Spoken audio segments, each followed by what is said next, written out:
ముద్రాజ్, జై ముద్రాజ్, జై ముద్రాజ్. పెద్దమ్మ తల్లికి చాలా సంతోషం అన్న.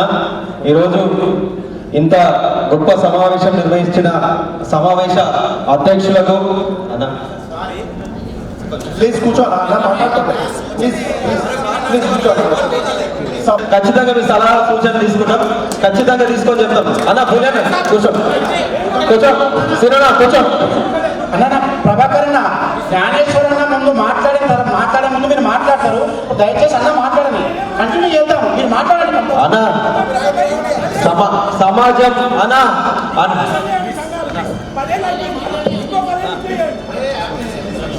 ముఖ్యంగా ఈరోజు ముద్రాజ్ కార్పొరేషన్ ఏర్పాటు చేసిన మా ముఖ్యమంత్రి వర్యులకు రేవంత్ రెడ్డి అన్న గారికి, అదేవిధంగా రాష్ట్ర మంత్రివర్యులకు, ప్రతి ఒక్కరికి కూడా ముద్రాజ్ జాతి తరఫున, మా అందరి తరఫున, వివిధ కుల సంఘాల నాయకుల తరఫున, అందరి తరఫున ముఖ్యమంత్రి వర్యులకు కృతజ్ఞత తెలియజేస్తున్నా. అట్లనే బుర్రా జ్ఞానేశ్వర్ అన్న కూడా ముద్రాజ్ కార్పొరేషన్ చైర్మన్ గా ఎన్నుకున్నందుకు కూడా అన్న కూడా కంగ్రాట్స్ చేస్తున్నాం. ఈరోజు ఈ సభలో ఇంత ఆర్గనైజ్ చేసిన ప్రతి ఒక్క సోదరులకు కూడా కృతజ్ఞత తెలియజేస్తున్నా. అదేవిధంగా ఇక్కడికి వచ్చిన అందే బాబు ముద్రాజ్ అన్న గారికి, చొప్పర్ శంకర్ ముద్రాజ్ అన్న గారికి, కాక గారికి, అదేవిధంగా మల్లన్న గారికి, మన నీలం గడ్డమన్న గారికి, వరలక్ష్మక్క గారికి, మన కలెక్టర్ జగన్మోహన్ అన్న గారికి, దినేష్ అన్న గారికి, పాండన్న గారికి, సుభాష్ అన్న గారికి, అంజనేయులు గారికి, అదేవిధంగా సురేష్ అన్న గారికి, ప్రభాకర్ అన్న గారికి, పుల్లి జగన్ దేవేంద్ర అన్న గారికి, ఇక్కడికి వచ్చిన మా అక్కలకు, మా చెల్లెళ్లకు, మా అన్నలకు, మా తమ్ములకు, మా కాకలకు అందరు కూడా పేరు పేరున కృతజ్ఞతలు. ఖచ్చితంగా ఇప్పటి వరకు మాట్లాడిన ప్రతి ముద్రాజ్ సోదరులు, ప్రతి ఒక్క కుల సంఘ నాయకులు కూడా చెప్పారు, ముద్రాజుల ఐక్యత కావాలి, ముద్రాజులకు కార్పొరేషన్ ఏర్పాటు కావాలని గతంలో ఎంతో పోరాటం చేసిన గొప్ప గొప్ప నాయకులు. ఎందుకంటే బండా ప్రకాష్ గారు, అదేవిధంగా కాసాని జ్ఞానేశ్వర్ గారు, అదేవిధంగా మన ఈటెల రాజేంద్ర అన్న గారు, అదేవిధంగా గతంలో పోతే కొరవి కృష్ణస్వామి గారు, మన పండుగ సాయన గారు, ఇంకా ఎందరో త్యాగమూర్తులతోటి ఇంతమంది చైతన్యమయ్యి ఈ స్టేజ్ మీద ఉన్నామంటే వాళ్ళందరి త్యాగాలకు కృతజ్ఞతలు తెలియజేస్తున్నా.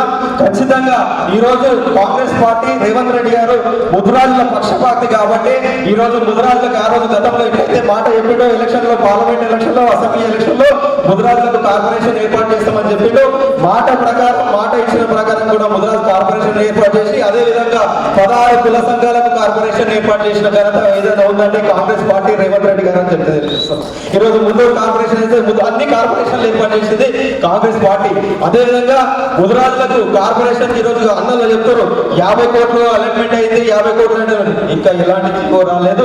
ఖచ్చితంగా బడ్జెట్ లో అందరినీ కూడా ఈ రోజు కుల సంఘ నాయకులు ఎట్లయితే వచ్చారో వీళ్ళందరినీ, ముఖ్యంగా కుల సంఘ నాయకులను అన్ని జిల్లాల నుంచి ముఖ్యమంత్రి గారు టైం తీసుకొని మీ అందరి సమస్య, మన అందరి సమస్య కూడా ఆయన దగ్గర తీసుకెళ్లి మీ అందరితో మాట్లాడించే ప్రయత్నం నేను, శ్రీహరి ముద్రాజ్ గారు, అదేవిధంగా జ్ఞానేశ్వర్ ముద్రాజ్ గారు మేము టైం తీసుకొని మేము మీకు అందరు కూడా మాట్లాడి మనకి ఏమైతే ఉన్నాయో అవన్నీ కూడా సమస్యలు పరిష్కరించే బాధ్యత తీసుకుంటామని తెలియజేస్తున్నా. అదేవిధంగా గతంలో ముద్రాజులకు 5 ఎకరాల భూమి ఇక్కడనే పక్కనే కోకాపేటలో భూమి ఇచ్చారు. ఒక్కొక్క ఎకరా అయినా 100 కోట్లు, 500 కోట్ల భూమి ఉంది కాబట్టి ఆ భూమికి కూడా ముగ్గురు పేరు మీద ఉందని చెప్తారు. కాదు, అది జాతికి అంకితం చేద్దాం, జాతి గురించి పనిచేద్దాం, ముద్రాజ్ జాతి గురించి అంకితం చేసి దాంట్లో అందరినీ కూడా, అన్ని నాయకులను కూడా భాగస్వామ్యం చేసి అక్కడ నుంచి ఈ రోజు ఎట్లయితే ఈ ఫంక్షన్లలో మీటింగ్ పెట్టుకున్నామో రేపు ఏ కుల సంఘానికి ఏమి కావాలన్నా, మన జాతికి ఏమి అన్యాయం జరిగినా అక్కడ కూర్చొని మాట్లాడుకునే బాధ్యత తీసుకుంటామని చెప్తున్నాం. ముఖ్యమంత్రి వర్యులకు ఈ కార్పొరేషన్ దారునే కాదు, ముఖ్యమంత్రి వర్యులకు కూడా ఆ బిల్డింగ్ కట్టడానికి కూడా ఒక 100 కోట్లకు బడ్జెట్ కేటాయించాలని చెప్పి మేము తీసుకోవాలి చేపించే బాధ్యత తీసుకుంటామని చెప్తున్నాం. అదేవిధంగా ముద్రాజ్ కార్పొరేషన్ ఈరోజు ఏర్పడింది. ముద్రాజ్ కార్పొరేషన్ ద్వారా ఏం జరుగుతుంది, ఏంటి అని అడుగుతారు. ఖచ్చితంగా ఇంతకుముందు ఒక తమ్ముడు చెప్తుంటే స్టూడెంట్, ఓఈ స్టూడెంట్, ఎన్ఎస్యూలో పనిచేసిన స్టూడెంట్ చెప్తారు, ముద్రాజ్ కార్పొరేషన్ ద్వారా మా ముద్రాజ్ పిల్లలు ఎవరైతే చదువుకొని వాళ్ళ ఆర్థికంగా ఇబ్బంది ఉంది, యుఎస్ కైనా ఎక్కడైనా ఎన్ఆర్ఐ చదువుకోవడానికి పోతే ఆ ముద్రాజ్ కార్పొరేషన్ ద్వారా కూడా మీకు ఎడ్యుకేషన్ లోన్ ఇప్పించే బాధ్యత కూడా తీసుకుంటామని చెప్పి తెలియజేస్తున్నాం. అదేవిధంగా నైపుణ్యం ఉండి ముద్రాజ్ జాతిలో కొట్టిన ప్రతి గ్రామాలలో ఉన్న పిల్లలు కూడా చాలా నైపుణ్యం ఉండి బిజినెస్ చేసుకోవాలనే అవకాశాలు ఉంటాయి.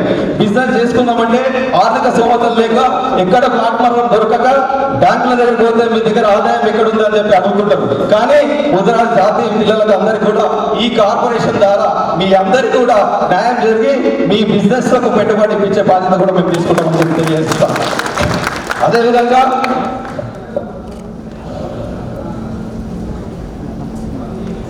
అదేవిధంగా ఈరోజు చెప్తున్నారు, ప్రతి ఒక్క కుల సంఘ నాయకులకు చెప్తున్నాం, మాకు 30,000 కోట్ల బడ్జెట్ కావాలి, 1000 కోట్ల బడ్జెట్ కావాలి. పక్క కులాలకి ఇట్లా ఇచ్చారు, అట్లా ఇచ్చారు. పక్క కులాలు చైతన్యమయ్యింది, పక్క కులాలలో చాలా చైతన్యమయ్యింది. మనం కాలేదని నాకు అనిపిస్తుంది. మనం అయినా అనుకుంటే మీ అందరి ఆత్మకు తెలవాలి. ఎందుకంటే నేను ఒక గ్రామ స్థాయి నుంచి పోటీ చేసిన, వార్డ్ నెంబర్గా పోటీ చేసిన. దాని తర్వాత నెక్స్ట్ ఉప సర్పంచ్గా అయినా, దాని తర్వాత ఏకగ్రీవంగా సర్పంచ్ అయినా, ఎమ్మెల్యేగా పోటీ చేసిన, ఎంపీగా పోటీ చేసిన, అంటే ఒక వార్డు మెంబర్ నుంచి పార్లమెంట్ మెంబర్ దాకా కూడా పోటీ చేసిన.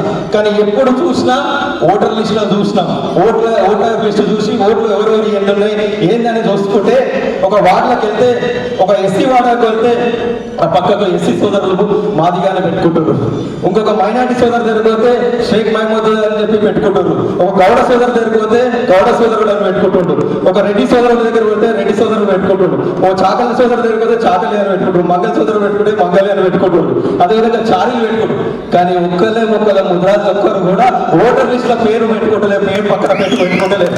మీరు అందరూ కూడా ఈ రోజు వచ్చిన మేధావులు, కుల సంఘ నాయకులు అందరూ కూడా, ఇక్కడ ఉన్న ప్రతి ఒక్కరు కూడా ఎవరిని కించపరిచేది లేదు, ఏ కులాన్ని మనం తప్పు మాట్లాడలేదు ఎవరికి అంటారు. కానీ మీ అందరు చైతన్యం కావాలి. ప్రతి ఒక్కరు కూడా ఓటర్ లిస్ట్ లో ఓటు పక్కకు ముదురాజ్ అని పేరు పెట్టుకోండి. దాని తర్వాత మీరు చెప్తున్నా కదా, ఈ రోజు బడ్జెట్ మనం అడగాలి 1000 కోట్లు 2000 కోట్లు అడగాలి. ఆ ఓటర్ లిస్ట్ చూడగానే ఒక అసెంబ్లీలో అయినా పార్లమెంట్ లో అయినా ఎలక్షన్ కమిషన్ డాటాలకు పోయి ఒక్కసారి నెక్కులు నొక్కితే 50 లక్షల మంది తెలంగాణలో ముద్రాలు ఉన్నారు. వీళ్ళకి కూడా ఎస్సీలకు ఎట్లయితే 33,000 కోట్ల బడ్జెట్ ఎట్టిస్తున్నామో అట్లా ముద్రాలకు కూడా ఇవ్వాలని వస్తుంది. ఎస్టీలకు 17,000 కోట్లు ఎట్టిస్తున్నామో అట్లా ఇవ్వాలని వస్తుంది. మైనార్టీలకు 3,000 కోట్లు ఎట్టిస్తున్నామో అవన్నీ వస్తాయి. కాబట్టి ఫస్ట్ మన ఇంట్లో నుంచి మనం చైతన్యం కావాలి. మైకుల కాడ చైతన్యం కాదు, ఫస్ట్ కుటుంబంలో చైతన్యం కావాలి. నువ్వేం చేస్తున్నావు, జాతి గురించి నువ్వేం మాట్లాడుతున్నావు, నువ్వు చైతన్యమైనవా, నీ కుటుంబంలో నీ కూతురుకు ఓటుగా చైతన్యమైనవా. ఫస్ట్ మనం చైతన్యమైన రోజు వాళ్ళున్న ఏ పార్టీ నాయకులైనా మన దగ్గరికి వస్తారు. మీ బడ్జెట్ కి మీకు ఇంత నిధులు ఇస్తామని చెప్తారు. ఈ రోజు బీసీబీ నుంచి బీసీఏలకు కూడా ముఖ్యమంత్రి వర్యులు చెప్పారు, ఖచ్చితంగా చేస్తారు. మేము తీసుకుపోయాము, చేయించే బాధ్యత తీసుకుంటాం.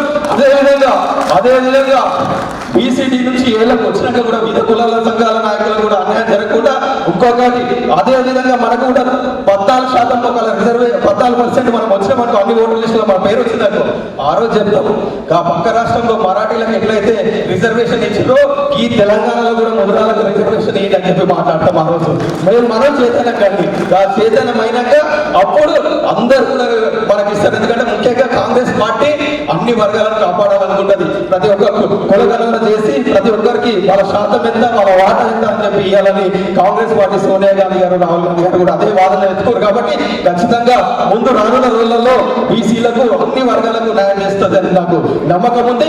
ఖచ్చితంగా మీ అందరి ఆకాంక్ష. గతంలో ముఖ్యమంత్రి ఎప్పుడన్నా గతంలో ఉన్న 10 ఏళ్ళు ఉన్న ముఖ్యమంత్రి ఒకరోజు ముద్రాజ్ పేరు చెప్పడానికి భయపడుతుండే, ముద్రాల గురించి మాట్లాడకుండే. కానీ ఒక ముద్రాజ్ బిడ్డ కూడా 119 సీట్లలో ఒక టికెట్ వెళ్ళాడు గతంలో ఉన్న పార్టీ. ఆ రోజు గలమెత్తితే ముద్రాజ్ జాతికి అన్యాయం చేస్తామని చెప్తే ఈ రోజు ఫామ్ హౌస్ వాళ్ళు పెట్టేటట్టు చేసింది ముద్రాజ్ జాతి. ముద్రాజులను పెట్టుకుంటే ఏమవుతుంది అన్నది పార్టీలకు తెలుసు. ఖచ్చితంగా మీరందరూ కూడా చైతన్యం కండి, ఎవరిని కించపరచలేదు. రేపు రానున్న ఎన్నికలు, స్థానిక సంస్థ ఎన్నికలు ఉన్నాయి. మీరందరూ కూడా ఆ ఓటర్ లిస్టులో వచ్చిందనుకో, రేపు జడ్పీ చైర్మన్ల విషయంలో 33 జిల్లాలలో ఉన్నాయి. అక్కడ కూడా మేము ముగ్గురం కూడా ముఖ్యమంత్రి దృష్టి తీసుకొస్తాం. అన్న మా శాతం ఎంత ఉంది, మేము ఇంతమంది ఉన్నాం, మాకు కూడా జడ్పీ చైర్మన్లలో మాకు కూడా వాటా కల్పించాలని చెప్పి అడుగుతాం. అదేవిధంగా ఎంపీపీలను చేయాలంటాం, జిల్లా పరిషత్లో ఎంపీపీలను చేయాలి, మండల పరిషత్లో చేయాలనుకుంటాం, మున్సిపాలిటీలో చైర్మన్లు చేయాలనుకుంటాం, కార్పొరేటర్లను చేయాలనుకుంటాం. ఇవన్నీ కావాలంటే ముఖ్యంగా మనం చైతన్యం కావాలి. మన ఇంట్లో చైతన్యం అయినాకనే బయట వాళ్ళని అడుగుతే ఎవరికైనా తెలుస్తుంది. మనం ఇంట్లో చైతన్యం కానీ వాళ్ళకి ఏం నొప్పి వస్తుంది, వాళ్ళకి ఏం బాధ వస్తుంది. మనం చైతన్యం కానీ అయ్యా మాకు అర్థం పెట్టండి పెడతారా, మనకి ఎప్పుడు పెట్టాలి, అరే వీళ్ళ దగ్గర ఇంత ఉంది, బలం ఉంది, ఈ బలాన్ని మనం ఉంచుకోవాలని చెప్పి రోజు తీసుకొచ్చుకోవాలని చెప్పి తెలియజేస్తున్నా. ఈ అవకాశం ఇచ్చిన ప్రతి ముద్రాజ్ సోదరులకు, ఇక్కడికి ఇంత టైం పొద్దున్న నుంచి ఇప్పటి వరకు వెయిట్ చేసిన ప్రతి ఒక్కరికి కూడా కృతజ్ఞతలు తెలియజేస్తున్నా. మైకు ఇవ్వలేమని బాధపడాలని అవసరం లేదన్నా, ప్రతి ఒక్కరు కూడా మాట్లాడుతుంటే రాత్రి 10 అయినా సరే ఇక్కడ కూర్చుంటే ప్రతి ఒక్కరు కూడా మాట్లాడాలని మీ సలహా సూచనలు తీసుకొని కూడా, ఎందుకంటే అడగండి అమ్మాయిని అన్నం పెట్టదు, ఖచ్చితంగా మీరు చెప్పండి. తీసుకొని కూడా ముఖ్యమంత్రి దృష్టికి తీసుకోవద్దాం. ఖచ్చితంగా మీ అందరినీ ఈరోజు కుల సంఘ నాయకులను 33 జిల్లాలలో మేధావులను ఒక రోజు టైం తీసుకొని ముఖ్యమంత్రి సార్ను అదేవిధంగా మంత్రివర్యులతో టైం తీసుకొని మన సమస్యల దృష్టికి తీసుకోవద్దామని తెలియజేస్తున్నా. ఈ అవకాశం ఇచ్చిన ప్రతి ఒక్కరికి కూడా కృతజ్ఞతలు తెలియజేస్తున్నా.